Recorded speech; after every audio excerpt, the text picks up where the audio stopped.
Hello everyone, my name is Mihir Lele and today I am going to talk about National Monetization Pipeline.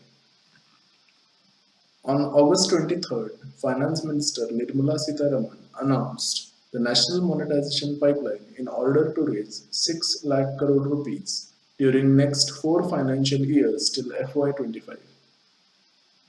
What National Monetization Pipeline includes or what government is planning to monetize and rate is 26,000 kilometers of road and railway operations, 28,000 kilometers of power transmission cables, 6 gigawatt of hydroelectric and solar power assets, 2.86 lakh kilometer of fiber assets, almost 15,000 telecom towers, roughly 8,000 kilometers of natural gas pipelines, and around 4,000 kilometers of petroleum product pipelines.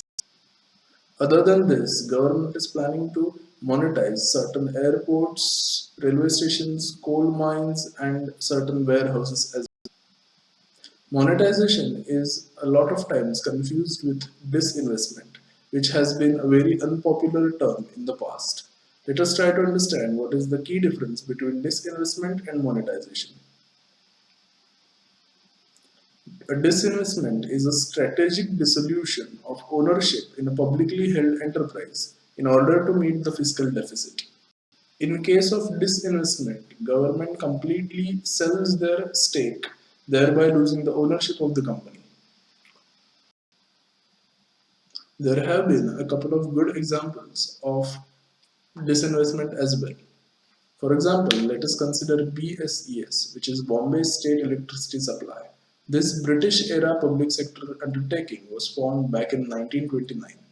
During 1990s, BSES decided to plan ahead in order to meet Mumbai's future energy requirements. They decided to commission a 1 gigawatt plant near Dahan dedicated for the needs of Mumbaikars. In 1995, once the plant was commissioned halfway, BSES was not able to operate it with an efficiency which was expected. In 2003, BSES was sold to Reliance Infra, which in turn later sold it to Adani Electricity.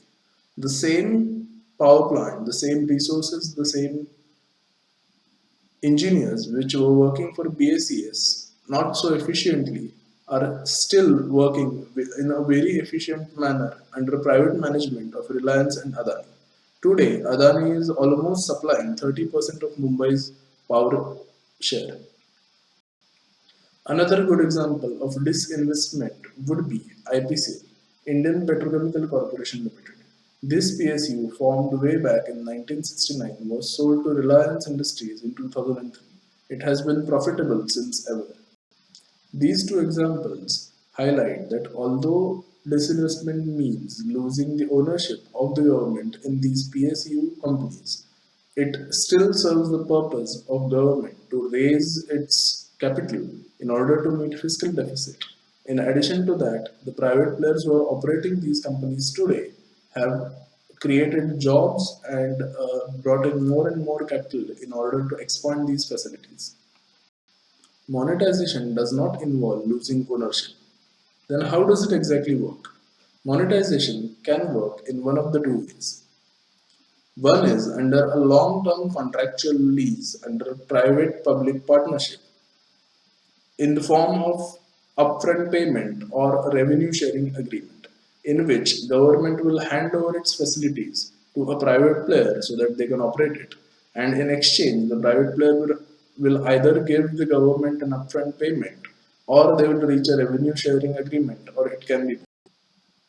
Another way of implementing monetization is investment infrastructure fund.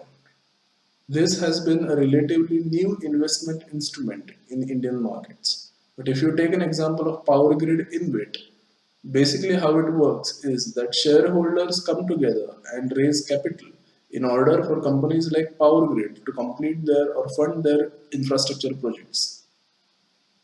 Even in this case, the ownership still remains in hands of government. So, all in all, in monetization, government is able to raise the funds without losing the ownership. and the assets which have been stagnant or loss making for years come into under a private management which can turn them profitable, thereby creating more prospects for job creation and more lucrative investment opportunities.